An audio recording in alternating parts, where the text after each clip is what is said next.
La identidad eterna de Jesús. Un viaje a través de la eternidad. La Trinidad. El misterio divino desde el principio. Desde la eternidad, antes de que el tiempo y el espacio fueran creados, existía una realidad divina que los cristianos conocen como la Trinidad. Este concepto fundamental en el cristianismo nos revela que Dios es uno en esencia, pero trino en personas. Dios el Padre, Dios el Hijo y Dios el Espíritu Santo.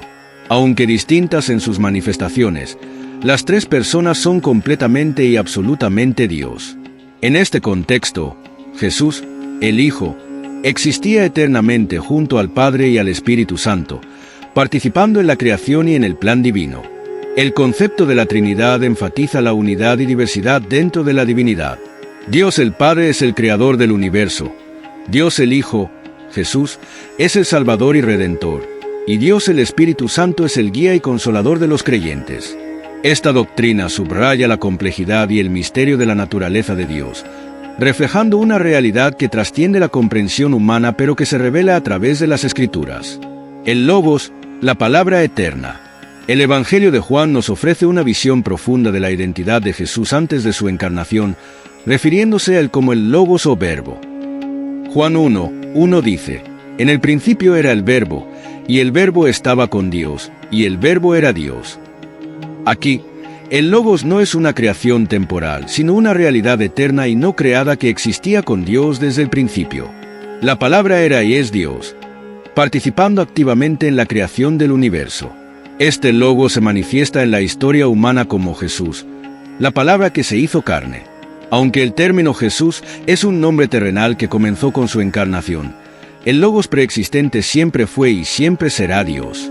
La palabra eterna, que habitó en la infinitud, se convirtió en Jesús, revelando así el plan de salvación divino de manera tangible. Manifestaciones anteriores y el nombre de Dios. Antes de su encarnación, Jesús, como el Logos, no tenía un nombre específico en el sentido humano. Sin embargo, en el Antiguo Testamento, hay numerosas manifestaciones y revelaciones de Dios que prefiguran su futura encarnación. El nombre más sagrado para Dios en la tradición hebrea es el tetragrama YHWH, Yahvé, que se traduce como Yo soy el que soy, Éxodo 3:14.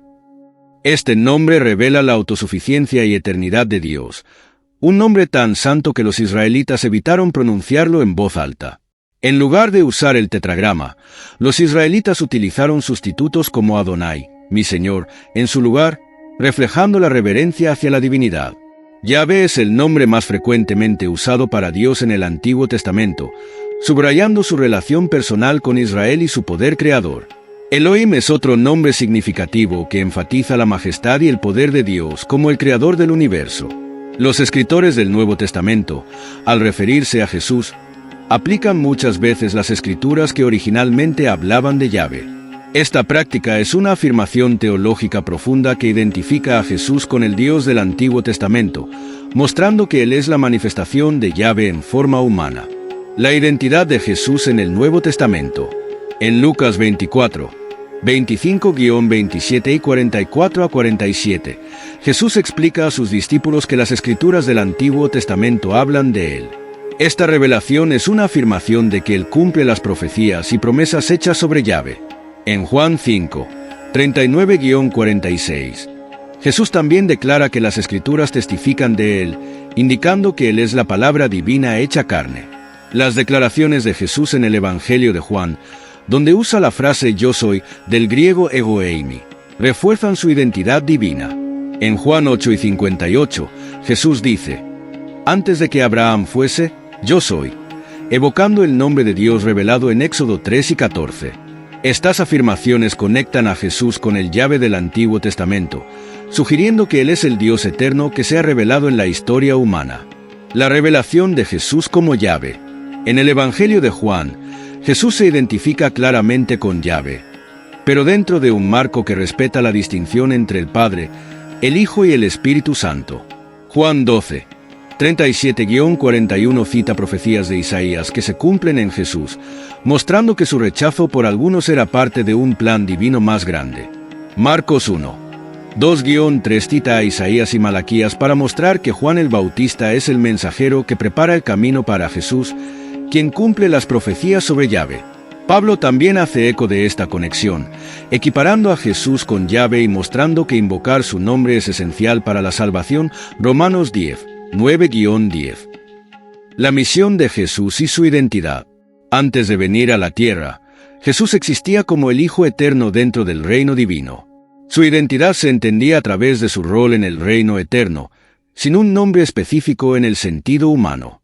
En la doctrina cristiana, Jesús es conocido como la palabra eterna o Logos, participando activamente en la creación y el plan de salvación. El nombre Jesús, dado en su nacimiento, marca su rol específico en la encarnación y el cumplimiento de las promesas proféticas. Aunque este nombre no refleja toda su existencia preencarnada, resalta su misión de salvación y la continuidad del plan divino a lo largo de la historia. La continuidad del plan de salvación. La narrativa de Jesús no comienza con su nacimiento en Belén, sino con su existencia eterna y su papel en el plan divino desde el principio. Esta visión de Jesús como parte integral de la Trinidad y su misión de redención refleja una continuidad profunda en la obra de Dios a lo largo de la historia. La encarnación de Jesús es, en esencia, la culminación de un plan que se ha ido revelando progresivamente desde los tiempos antiguos. La preexistencia de Jesús y su rol en la creación. La idea de la preexistencia de Jesús está claramente establecida en el Nuevo Testamento. En el Evangelio de Juan 1:3, se nos dice: en el principio era la palabra, y la palabra estaba con Dios, y la palabra era Dios. Ella estaba en el principio con Dios. Todas las cosas por ella fueron hechas, y sin ella nada de lo que ha sido hecho, fue hecho.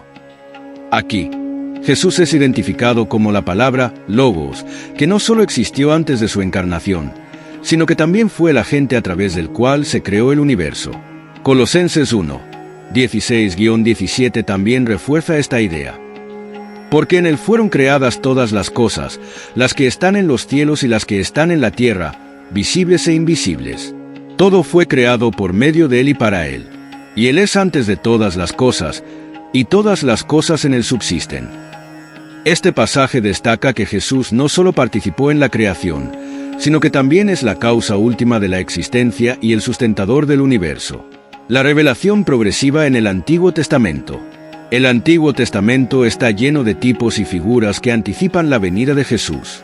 Las escrituras hebreas prefiguran la obra de Cristo de varias maneras. Por ejemplo, la figura del Cordero Pascual en Éxodo 12, 21-23, cuyo sacrificio protegen a los israelitas de la muerte en la primera Pascua, prefigura el sacrificio de Jesús como el Cordero de Dios que quita el pecado del mundo. Juan 1:29. El sacerdote y el rey en el Antiguo Testamento también anticipan a Jesús. El sacerdote, como Aarón, ofrecía sacrificios por los pecados del pueblo, mientras que el rey, como David, lideraba y protegía a Israel. Jesús cumple estos roles al ofrecer un sacrificio perfecto por el pecado y al ser el Rey de Reyes que gobernará eternamente. Las profecías mesiánicas y su cumplimiento.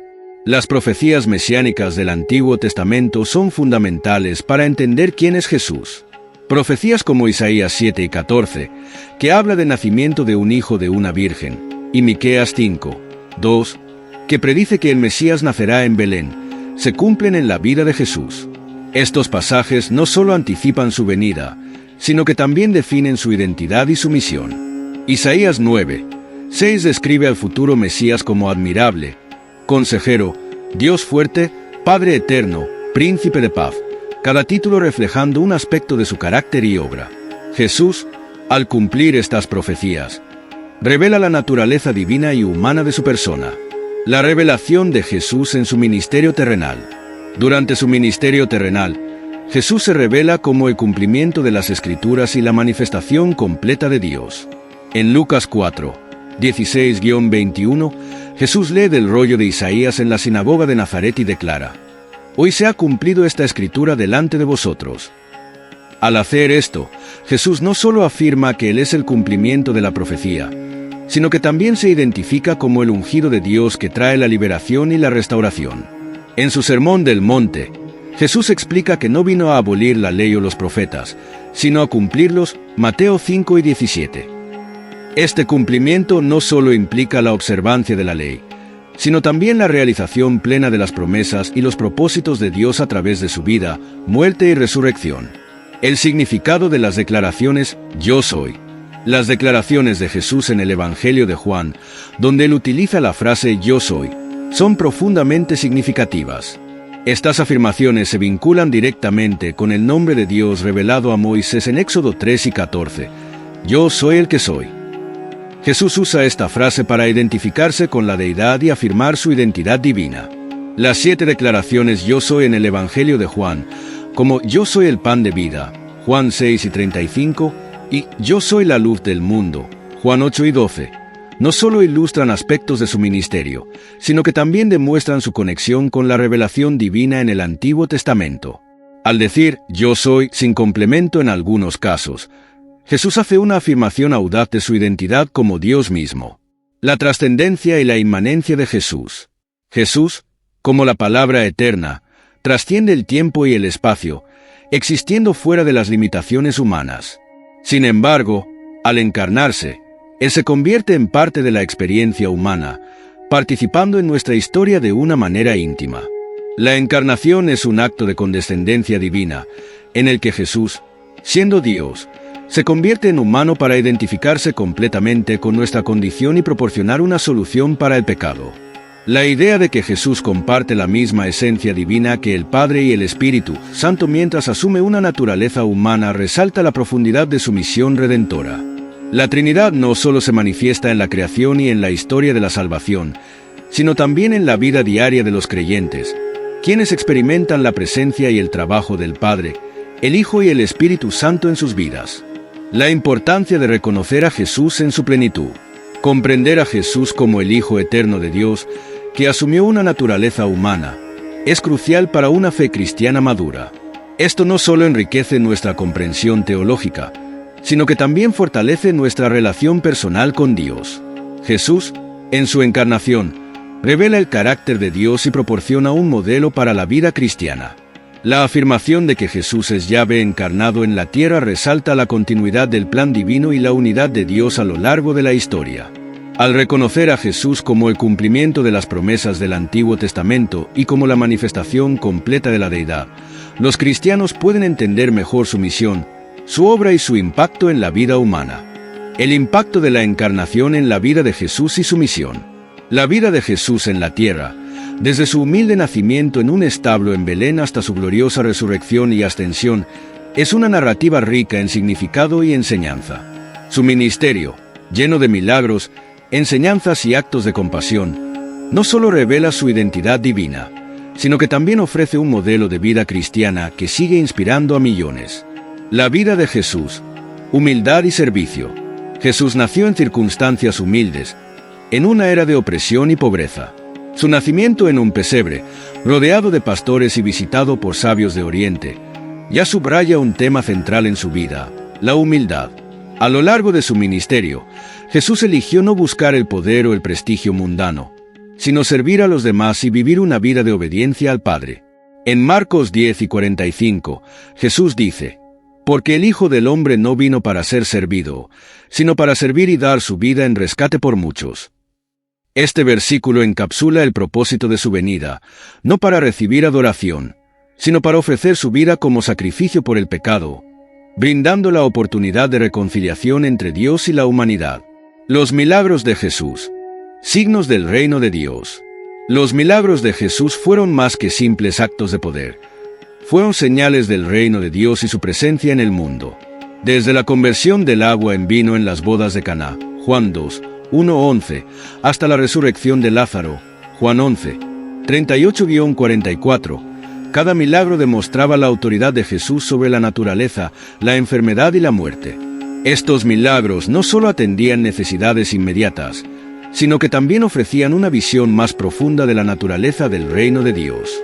Sanar a los enfermos, devolver la vista a los ciegos y liberar a los poseídos por demonios eran manifestaciones del poder redentor y transformador de Dios en acción. Las enseñanzas de Jesús, principios del reino. Las enseñanzas de Jesús, como se encuentran en el Sermón del Monte, Mateo 5-7, son fundamentales para comprender su mensaje. Jesús enseña sobre la verdadera justicia, el amor incondicional y el perdón. En las bienaventuranzas, Él declara benditos a los pobres en espíritu, a los mansos y a los que tienen hambre y sed de justicia, subvirtiendo las expectativas mundanas sobre el éxito y la bendición. Además, las parábolas de Jesús, como la del buen samaritano, Lucas 10, 25-37, y el hijo pródigo, Lucas 15, 11-32, ilustran la profundidad de la misericordia de Dios y el llamado a vivir una vida de amor y compasión hacia los demás. Estas enseñanzas desafían a los creyentes a vivir de manera contracultural, reflejando la naturaleza de Dios en sus relaciones y acciones. La misión de Jesús, la redención y la reconciliación. La misión de Jesús culmina en su sacrificio en la cruz y su resurrección. En la última cena, Jesús toma el pan y el vino y los identifica como su cuerpo y sangre, simbolizando el nuevo pacto entre Dios y la humanidad. Mateo 26, 26-28. Su muerte expiatoria es el cumplimiento de las promesas del Antiguo Testamento y la provisión de un camino para la salvación. La resurrección de Jesús es el evento central de la fe cristiana. En Romanos 4:25, se nos dice que Jesús fue entregado por nuestras transgresiones y resucitado para nuestra justificación. La victoria sobre la muerte asegura la esperanza de la vida eterna para todos los que creen en Él. Su ascensión al cielo, Hechos 1, 9-11, marca el inicio de su reinado en la gloria y el envío del Espíritu Santo para guiar a la Iglesia en su ausencia física. La influencia de Jesús en la vida de los creyentes hoy. El conocimiento de quién era Jesús antes de su encarnación y cómo su vida y misión afectan a los creyentes hoy es fundamental para una vida cristiana auténtica. Reconocer a Jesús como la palabra eterna y Yahvé encarnado transforma la manera en que entendemos su obra y su relación con nosotros. Un llamado a la transformación personal. Aceptar a Jesús como el Salvador no solo implica una afirmación intelectual, sino una transformación personal. La vida de Jesús y su enseñanza nos invitan a vivir de acuerdo con los principios del reino de Dios, amar a nuestros enemigos, perdonar a quienes nos han ofendido y buscar la justicia y la verdad en todas nuestras acciones. El apóstol Pablo, en Romanos 12, 2, nos exhorta a no conformarnos a este siglo, sino a ser transformados por la renovación de nuestro entendimiento. Esta transformación implica una vida guiada por el Espíritu Santo, que nos capacita para vivir de manera que refleje el carácter y los valores de Cristo. La vida en comunidad y servicio. La Iglesia, como el cuerpo de Cristo, está llamada a vivir en comunidad, reflejando el amor y la unidad que Jesús mostró.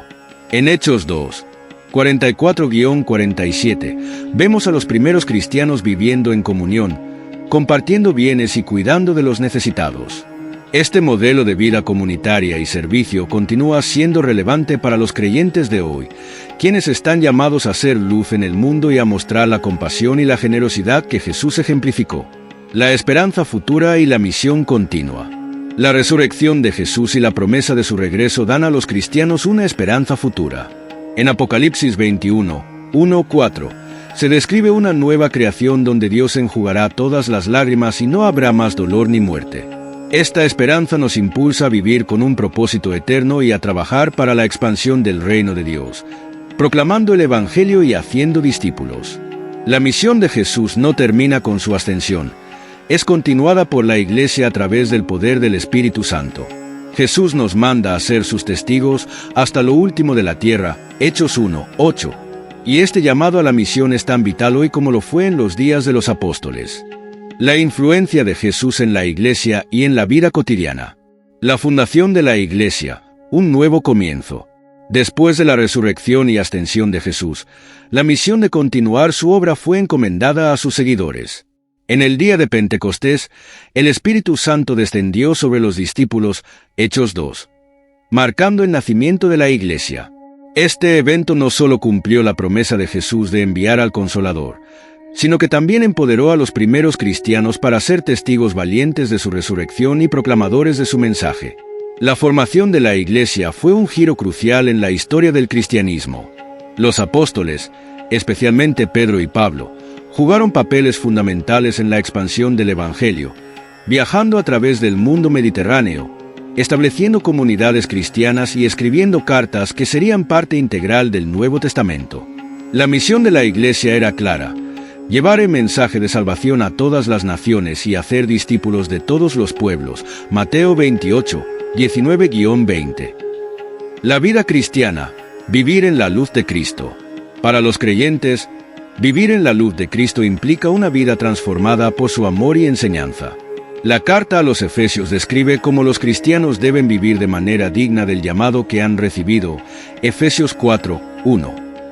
Esto significa adoptar una conducta que refleje los valores del reino de Dios, incluyendo humildad, paciencia y amor incondicional. El apóstol Pablo, en su carta a los Gálatas, menciona los frutos del Espíritu, como el amor, la alegría, la paz, la paciencia, la bondad, la fidelidad, la humildad y el dominio propio. Gálatas 5, 22-23. Estos frutos son evidencias visibles de una vida guiada por el Espíritu Santo y un testimonio del impacto transformador de la presencia de Cristo en la vida de los creyentes. La Iglesia como comunidad de fe. La Iglesia, como comunidad de fe, está llamada a vivir en unidad y amor. En 1 Corintios 12, Pablo usa la metáfora del cuerpo para describir cómo cada miembro de la Iglesia tiene un rol único y necesario en el cuerpo de Cristo. Esta visión destaca la importancia de la cooperación y el apoyo mutuo dentro de la comunidad cristiana, así como el reconocimiento de que cada persona tiene un don espiritual que contribuye al bienestar general de la Iglesia. La vida comunitaria en la Iglesia también implica el cuidado de los necesitados. Jesús enseñó en Mateo 25, 35-40 que servir a los más pequeños y vulnerables es servir a Él mismo. Este principio guía a los cristianos a participar en actos de misericordia y justicia social, reflejando el amor y la compasión de Jesús hacia todos, especialmente hacia los marginados y oprimidos. La misión global, expansión del reino de Dios. La misión de la Iglesia no se limita a una región o cultura, es global. Jesús, en su gran comisión, ordenó a sus seguidores ir a todas las naciones. Mateo 28, 19. A lo largo de la historia, la Iglesia ha respondido a este llamado a participar en la evangelización global, la plantación de iglesias y la asistencia humanitaria. En el mundo contemporáneo, esta misión se manifiesta en el trabajo de muchas organizaciones cristianas que buscan llevar esperanza, educación y asistencia médica a las regiones más necesitadas. La misión global también abarca el testimonio y la formación de discípulos en contextos diversos, reconociendo la riqueza de la diversidad cultural y lingüística en la obra de Dios. Reflexión final. El impacto duradero de Jesús en la historia y en la vida. El impacto de Jesús en la historia humana es incalculable. Su vida y enseñanza han modelado no solo la fe cristiana, sino también han influenciado la cultura, la filosofía y la ética a lo largo de los siglos. La encarnación de Jesús, como la palabra hecha carne, revela el amor incondicional de Dios y su compromiso con la redención de la humanidad. La vida y misión de Jesús invitan a los creyentes a una relación íntima con Dios, fundamentada en la fe y el amor. Esta relación no es solo un aspecto espiritual, sino que también transforma la vida diaria, guiando a los cristianos a vivir de manera que refleje el carácter de Cristo y a participar activamente en la misión de Dios en el mundo. El conocimiento de la identidad de Jesús antes de su encarnación, como Yahvé y la palabra eterna, ofrece una perspectiva más profunda sobre su misión redentora y su papel en la historia de la salvación. Esta comprensión enriquece la vida cristiana, brindando una base sólida para la fe y una motivación continua para vivir en obediencia y servicio. En última instancia, la historia de Jesús, desde su preexistencia hasta su regreso prometido, es una historia de amor, sacrificio y esperanza. Los creyentes están llamados a vivir en respuesta a este amor, llevando adelante la misión de Cristo y esperando con esperanza el cumplimiento final de sus promesas.